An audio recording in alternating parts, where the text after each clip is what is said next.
E aí, quer estudar filosofia? Então vem aqui, vamos lá, a continuidade ao curso de filosofia aqui, um programa preparado para o ensino médio, não é?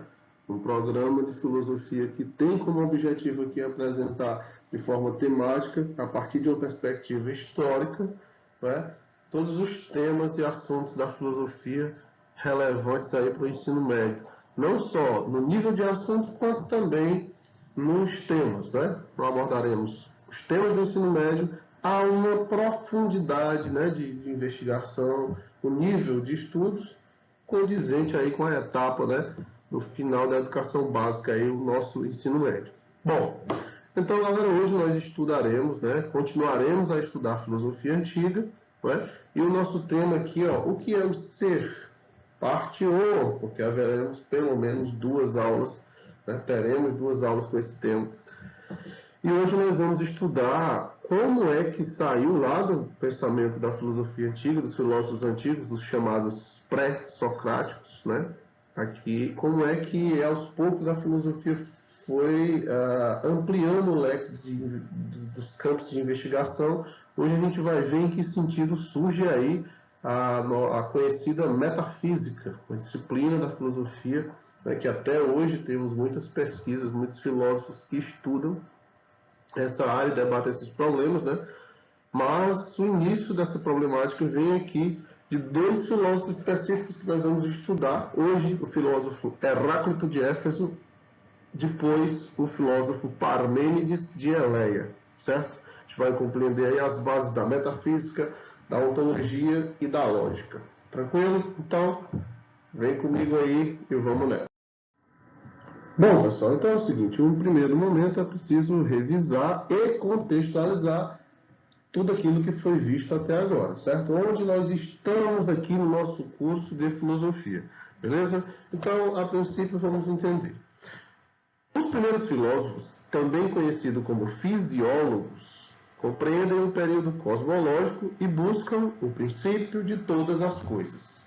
Ou seja, esses filósofos conhecidos como fisiólogos, que já foi dito em outras aulas, fisiólogos porque eles estudavam a physis, ou seja, a natureza, eles buscavam encontrar o princípio de todas as coisas que, em outras palavras, era o quê?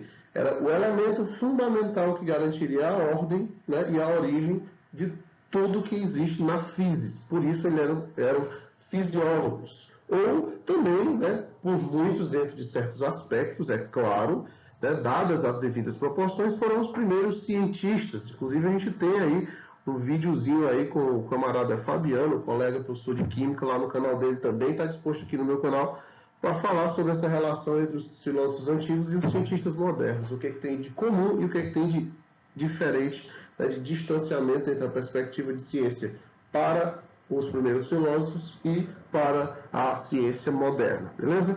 Então, esse é o nosso contexto. Estamos a estudar a natureza e investigar o princípio de todas as coisas.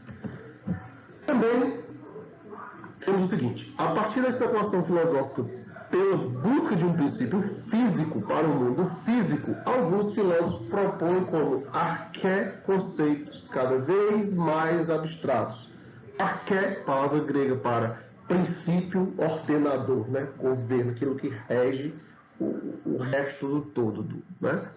E disse que cada vez mais conceitos abstratos, cada vez mais abstratos, ou seja, a partir de elementos comuns, como, por exemplo, a água, defendida por Tales, né? Você vai começar a encontrar, a partir desses princípios, eleitos como princípios, o filósofo de hoje, por exemplo, elege o fogo como princípio fundamental. A especulação filosófica em torno do conceito, ela vai sendo cada vez mais abstrata, não é? E criando uma noção especulativa muito maior, como nós veremos hoje. Por exemplo, embora Heráclito defenda o fogo, como nós veremos, como princípio de tudo, ele problematiza esse fogo, ele traz conceitos sobre o que fogo seria esse e quais as propriedades desse fogo, né? Como devir, como mudança, como aquilo que faz com que tudo esteja em permanente movimento, em ebulição. Nós veremos isso com calma. Também é preciso que a gente perceba o seguinte: esses filósofos acabam por inaugurar ramos da filosofia, como a lógica, a metafísica e a ontologia, conforme eu havia anunciado ali mais no início. Dentre os principais filósofos desse período podem se destacar Heráclito e Parmênides. Bem, esses dois filósofos, Heráclito de Éfeso, Parmênides de Eleia, são dois filósofos que, a partir de suas problemáticas que se contrapõem, dão origem a uma série de discussões que levam a metafísica, a ontologia e a lógica a serem problematizadas como disciplinas próprias da filosofia. Tudo começa aí. Por exemplo, o próprio pensamento de Platão, né, num certo sentido, é uma síntese dessas duas filosofias. Hoje nós estudaremos a filosofia de Heráclito de Éfeso, beleza? Então, agora sim, finalmente vamos começar a entender, a entrar no assunto do filósofo de Éfeso. Tranquilo? Então, próximo passo, não é isso? Bom, pessoal, nós iniciaremos a discussão por apresentar os problemas que foram desenvolvidos. E aqui eu inicio logo o problema do movimento. Falar de Heráclito de Éfeso e, obviamente, já preparar o caminho para aquilo que viria a ser a contraposição em Parmênides é falar do problema do movimento. Vocês entenderão passo a passo, rapidinho, conforme a gente vai caminhando aqui na aula. Primeiro, pode-se remontar ao filósofo Heráclito de Éfeso, aproximadamente 500 a 450 anos de Cristo. Foi dentro desse período aí, provavelmente, especulativamente, se defenda que ele tenha existido de fato. Ele como o pai da dialética. Embora hoje nós não trabalharemos, né, com o conceito de dialética que a gente vai desenvolver um pouquinho melhor em Sócrates e Platão, mas ele é o primeiro a pensar dessa forma e a gente vai entender depois, no momento oportuno, por quê. Outra coisa, Heráclito depositou a sua especulação em um elemento, o fogo, por sua capacidade de movimentar, agitar e transformar as coisas. Aqui nós já temos um ponto fundamental. Continua sendo um fisiólogo, nosso Heráclito, porque ele encontra um princípio físico para explicar a natureza física, ele elege um elemento físico, né? Nesse sentido ele é um cientista, ele não vai para o misticismo, ele elege o elemento físico que é o fogo. No entanto, ele problematiza suas propriedades e essa problematização vai gerar uma série de discussões no campo cada vez mais abstrato. E essas propriedades aqui a gente já anuncia, né? Capacidade de movimentar, de agitar e transformar as coisas. Ou seja, o fogo seria um elemento primordial na medida em que ele põe a natureza em movimento. E esse movimento tem suas particularidades, como veremos, mas de fato você começa a entender a essência da natureza como sendo o movimento. Então, Pantarei, em caracteres gregos, eu coloquei só para fazer um charminho, mas nem ficou muito bonito. Tudo muda o tempo todo e o fluxo perpétuo, ou seja, o movimento constante, é a principal característica da natureza. Observem bem.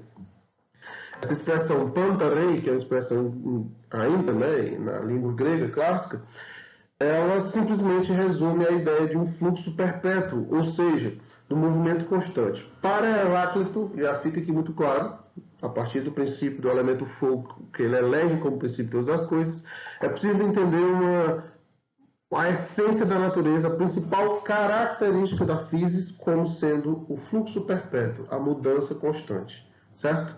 Veremos isso aos pouquinhos, você vai entender cada vez mais o que a gente está chamando de mudança constante, tranquilo? Então vamos lá. O princípio de tudo é o movimento, e que nada pode permanecer parado. Pantarei, ou tudo flui. Tudo se move, exceto o próprio movimento. Observe, tudo se move, exceto o próprio movimento. Nesse sentido, o movimento garante a unidade da natureza. Agora, aqui nós temos que entender direitinho essa nuance. Aqui nós dissemos o seguinte: em primeiro lugar, tudo flui. Isso quer dizer que a essência da natureza é o movimento. Fluido. As coisas estão em constante movimento. Certo? E a mudança constitui a essência, mas o princípio de todas as coisas, ele também busca encontrar a unidade da natureza, o que mantém tudo de uma forma só, qual é a essência em si. Então, A única coisa permanente na natureza é o movimento. Ou seja, o movimento jamais muda, jamais deixará de ser movimento. Não haverá, no fluxo da física, um momento, né, em que não haja o movimento. Pantarei, tudo flui. Ou seja, de um lado, você explica o movimento e a constante transformação da física. Tudo flui, pantarei. Do outro lado, você consegue encontrar algo que permaneça o mesmo na natureza, um fundamento por trás de tudo, que é o movimento. O movimento garante, enquanto fenômeno, a mudança e garante, enquanto ontologia, a essência, certo? Por isso que o movimento garante a unidade da natureza. Beleza? Então, vamos então para o próximo passo aqui, tentando aprofundar um pouquinho mais essa noção. O pensamento de Heráclito, né, que nós já estamos desenvolvendo ali, mas aqui de fato, né, vamos aqui ao cerne do pensamento de Heráclito. Em primeiro lugar, aqui a foto, uma das esculturas de várias representações do Heráclito. É claro que a gente não tem tanta certeza assim se ele parecia com isso, mas essa é uma representação clássica, inclusive, da época antiga, do nosso filósofo aqui. Heráclito de Éfeso, nascido na cidade de Éfeso, cidade-estado grega de Éfeso. Vamos lá então aos nossos conceitos sobre Heráclito. O devir, a mudança, que permanece em todas as coisas, é sempre uma alternância entre contrários. Olha agora, sabe o que é que vai acontecer. O devir, que significa a mudança perpétua, né? Fluxo de mudança, ele tem uma lógica, ele tem um motor impulsionador, certo? Que é a força, é a luta, é a alternância entre contrários, certo? E observe que quando Heráclito problematiza essa alternância entre contrários, que vocês vão entender um minutinho o que é, ele já está dando origem ao mecanismo dialético, que lá no momento oportuno nós estudaremos, mas já vou anunciando para você entender essa lógica. Quando chegar lá, você já está atento a tudo.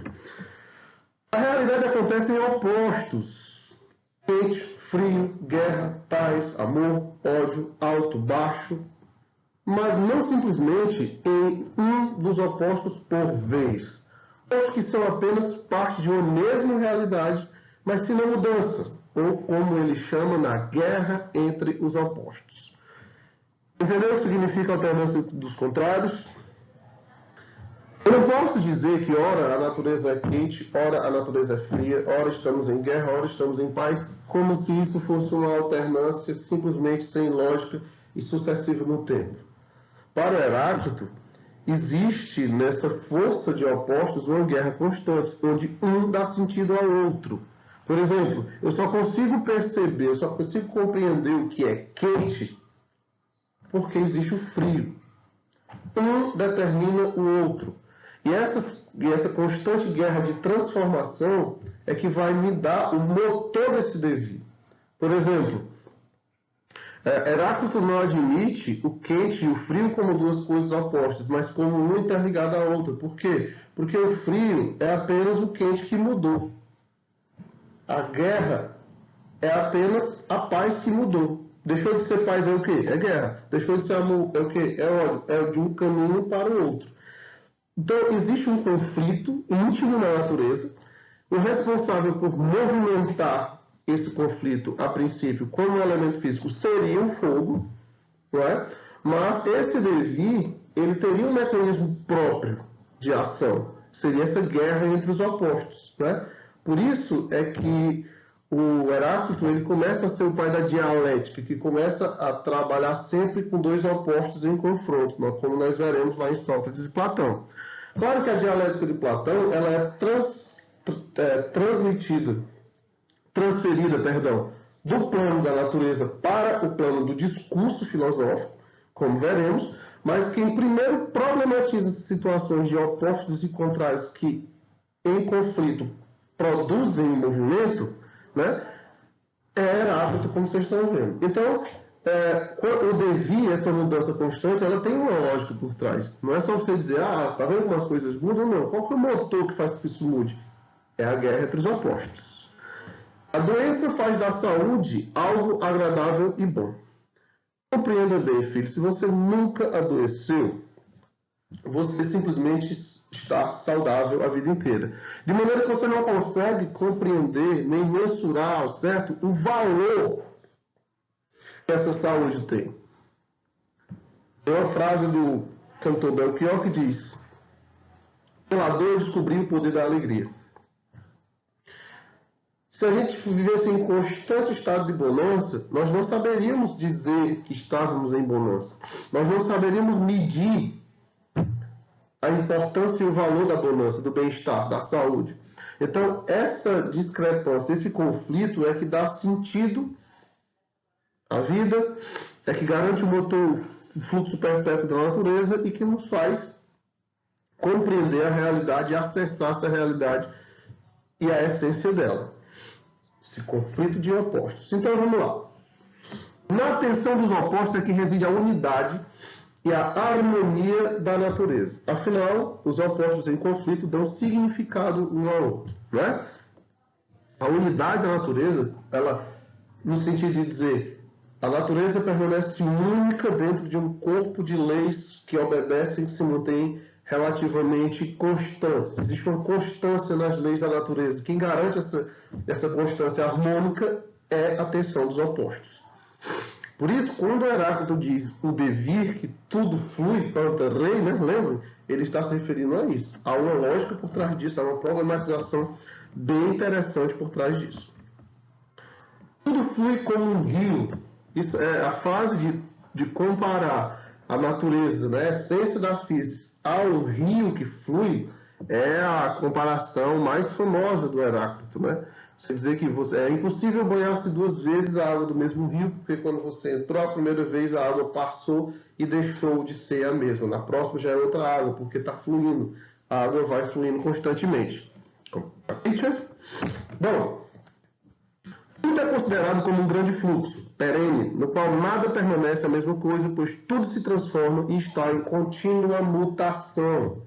Por isso, Heráclito identifica a forma do ser no devir, no qual todas as coisas são sujeitas ao tempo e à sua relativa transformação. Olha só, pessoal, isso aqui é importante. Para o Heráclito, o ser das coisas, a sua essência, daí o título de nossa aula, hein? O que é o ser? Para o Heráclito, o ser é devir, certo? Todas as coisas que são, que existem, o ser das coisas é mudança. A essência das coisas é mudança, certo? Beleza? Então, a primeira problematização sobre o ser diz, que nós estamos estudando aqui com Heráclito, diz, o ser é o devir. Não há existência fora do devir. Não há ser fora do devir. Compreendem? Então vamos aqui para mais um passo, né, para a gente continuar e fechar tudo. Bom, uma vez que a gente viu isso aqui, quais as implicações disso tudo? Para que isso serve? Como é que vai funcionar? Papá? É isso que a gente tem que entender. Vamos lá. Primeiro, o pensamento de Heráclito inaugura um ramo da filosofia que se convencionará chamar de metafísica ou ontologia. Beleza? Quando eu digo metafísica, que se convencionará chamar de metafísica, é porque não é com Heráclito que essa especulação filosófica ganha o título de metafísica como disciplina, ou de ontologia. Apenas historiadores da filosofia mais posteriormente vão, né, atribuir a esse tipo de discussão metafísica, o título metafísica, né? Que na verdade é o seguinte: meta significa além, e física, physis, natureza. Então a metafísica está além da natureza, por trás da natureza, fundamentando essa natureza. Ou seja, qual é a metafísica do Heráclito? É a metafísica do devir. Ele diz que o ser das coisas, o princípio originário que está por trás de tudo, a essência, além da física, é o devir. Ontologia, onto, ser. Logia, logos, estudo, discurso.